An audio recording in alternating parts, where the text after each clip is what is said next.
বিভ্রান্ত ইসরায়েলের বহুস্তর বিশিষ্ট প্রতিরক্ষা ব্যবস্থা আত্মঘাতী হয়ে একে অপরের বিরুদ্ধে কাজ করছে অ্যারো ডেভিড স্লিং এর মতো defence system. Operation true promise 3 পরিচালনায় এমনই অভিনব কৌশল ব্যবহার করছে ইরান, যাকে আখ্যা দেওয়া হয়েছে নিউ অ্যাটাক মেথড নামে। কি সেই জাদুকরী মেথড যা ধোঁকা দিচ্ছে ইসরায়েলি ডিফেন্স সিস্টেমকে?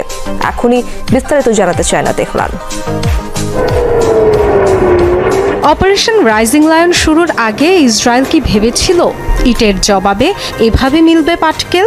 ইরানের হামলায় নাজেহাল বিশ্বের অন্যতম সেরা প্রতিরক্ষা ব্যবস্থা।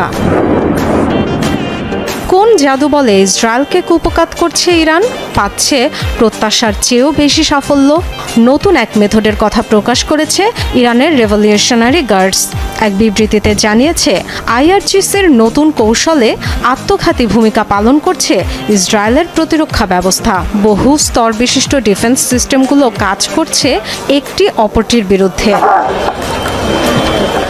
আইআরজিসির বিবৃতিতে বলা হয়, যুক্তরাষ্ট্র ও পশ্চিমা শক্তিগুলোর অনবরত সমর্থন আর সর্বাধুনিক অস্ত্র প্রতিরক্ষা প্রযুক্তি ঠেকিয়ে ইসরায়েলের বিরুদ্ধে অভিযানে সর্বোচ্চ সাফল্য পাচ্ছে Tehran.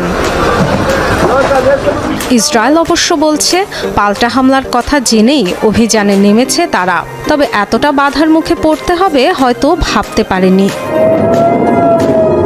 Dorothy Tasrin, Jamuna news.